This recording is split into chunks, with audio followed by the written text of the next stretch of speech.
আমাদের এখানে হুটহাট করে বৃষ্টি হওয়ার কারণে আপনারা জানেন যে বিভিন্নভাবে মানুষ কিন্তু সমস্যার সম্মুখীন হচ্ছে। তো তার কিছুটা আপনাদেরকে দেখাই, এই যে পাশে দেখতে পাচ্ছেন ধানের একটা জাউলি। তো এটা কেন এখানে দেওয়া হয়েছে সেটাই আপনাদেরকে একটু বলি। এই যে ধানগুলো আপনারা দেখতে পাচ্ছেন এগুলা কিন্তু যদি জায়গায় জায়গায় থাকে সেক্ষেত্রে কি হবে, এই ধানগুলা কিন্তু ভিজে যেতে পারে, যার কারণে এই কৃষক ভাইরা কি করছে, এই ধানগুলো এক জায়গায় কিন্তু জাঙাল দিয়ে রাখছে যেন এই ধানগুলো প্রপারলি না ভেজে।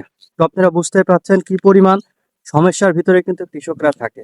তো তারপরেও আমরা দেখি যে কৃষকরা যত সমস্যা থাক না কেন, দিন শেষে কিন্তু তারা এই ধানগুলাই চাষ করে। তো সব মিলে কিন্তু আমাদের দেশের যত পরিমাণ খাদ্যর যোগান দেয় সবই কিন্তু আমাদের কৃষক ভাইয়েরা। তো এই যে বৃষ্টি হলে এত সমস্যার ভিতরেও দেখুন এই ধানগুলা কি সুন্দর করে এখানে রাখছে। যতই বৃষ্টি হোক এই ধানগুলো হয়তো উপরের কিছুটা অংশ ভিজতে পারে, কিন্তু নিচের যে অংশে ধানগুলো আছে এই ধানগুলো কখনোই ভিজবে না। তো অনেক সময় কি হয়, এই যে আমরা যে ধানি জমিতে আছি বর্তমানে, এখানে দেখা যাচ্ছে প্রচুর পরিমাণে পানি হয়ে যায়, তখন দেখা যাচ্ছে নিচের থেকে ধানগুলো অনেক ভিজে যায়। আর আমরা দেখতেই তো পাচ্ছি মাঝে মধ্যে হুটহাট করে কি বৃষ্টি নেমে যাচ্ছে, প্রচুর পরিমাণে মেঘ হচ্ছে।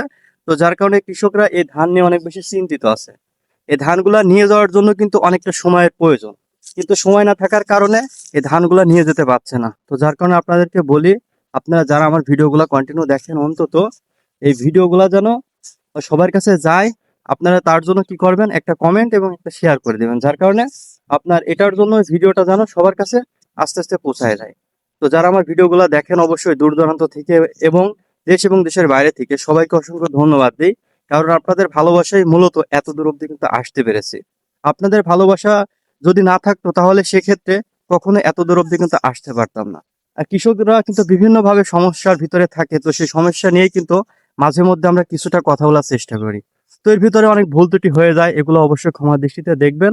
আর এই ধানগুলো আমরা একটা জিনিস দেখি, যে বিক্রি করতে গেলে সচরাচর ভালো যে একটা মূল্য এই ধানের, সেই মূল্যটা কিন্তু কৃষকরা কখনোই পায় না। সব সময় দেখা যায় দিন শেষে কৃষকরা লসটাই খায়। তো এর জন্য আমার মনে হয় এই ধানের যে প্রাইসটা এটা অন্তত অনেকটা বাড়ার প্রয়োজন। কারণ এই প্রাইসে কিন্তু ধান চাষ করলে দেখা যাচ্ছে দিন শেষে কিছুই থাকে না, দিন শেষে দেখা যায় সব জিরো জিরো থাকে। তো সবাই ভালো থাকবেন, সুস্থ থাকবেন। আসসালামু আলাইকুম।